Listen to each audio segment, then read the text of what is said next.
আজকে বানাচ্ছি কর্ন চাট। কলকাতায় যখন থাকতাম, কলকাতার অলিতে গলিতে বেশ কয়েকটা জায়গায় স্ট্রিট ফুড হিসেবে এই কর্ন চাট খুব জনপ্রিয়। আমি অফিস থেকে ফেরার পথে বেশ কয়েকবার গড়িয়াহাটে এই কর্ন চাট খেয়েছি। এখানে কর্ন খুব অ্যাভেলেবেল, কিন্তু কর্ন চাট কোথায় পাওয়া যায় সেটা আমার জানা নেই। যেহেতু তখন দেখতাম চোখের সামনে ঠেলাতে কর্ন চাট বানিয়ে দিচ্ছে, তো কি কি দেয় এতে সেটা জানি, তো সেই হিসেবেই বাড়িতে বানিয়ে নিই এখন। সেরকম ঝামেলার কিছু নেই এটাই।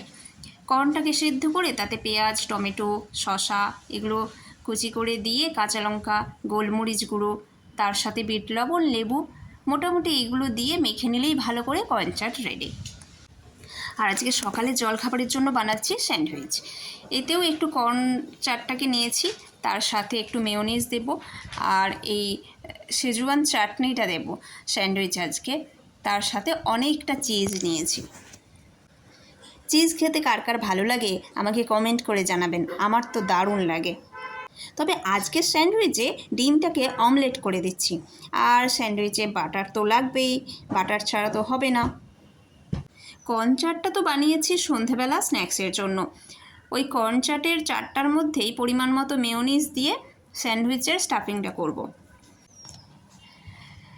আমার ছেলেকে কর্ন চাট দিলে খাবে না, কর্ন দিলেও খাবে না, সেই জন্য ওকে মাঝে মধ্যে কর্ন দিয়ে স্যুপ করে দিই। আর তার সাথে এই স্যান্ডউইচের ভেতরে কর্ন দিয়ে দিলে তো ও বুঝতে পারবে না, তখন খেয়ে নেবে। তো আমার ছেলেকে আজকে সকালের টিফিনে এটাই দিয়েছি, মানে এরমভাবেই স্যান্ডউইচ বানিয়ে দিয়েছি, তাহলে আর স্যান্ডউইচের ভেতর থেকে কর্নগুলো বেছে বেছে ফেলতে পারবে না।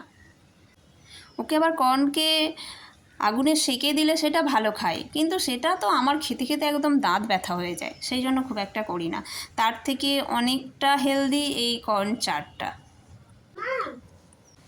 মেয়োনিজটা দিতে ভুলে গেছিলাম।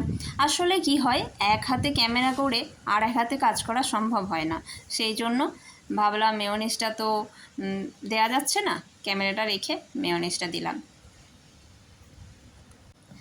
স্যান্ডউইচের একটা ব্রেডে লাগাবো শেজওয়ান চাটনি, আর একটা ব্রেডে লাগাবো বাটার। তারপর এই স্টাফিংটা করে তার উপর দেবো চিজ, তার উপর দেবো অমলেট, তার উপর দেবো আবার একটু চিজ, তারপরে উল্টো দিকের ব্রেডটা ঢাকা দিয়ে একটু তাওয়ার মধ্যে এপিড ওপিড সেঁকে নিলেই একদম রেডি স্যান্ডউইচ। স্যান্ডউইচ কোনো ঝামেলা ছাড়াই খুব চটজলদি তৈরি হয়ে যায়, তাই স্যান্ডউইচ বানাতে আমার খুব ভালো লাগে।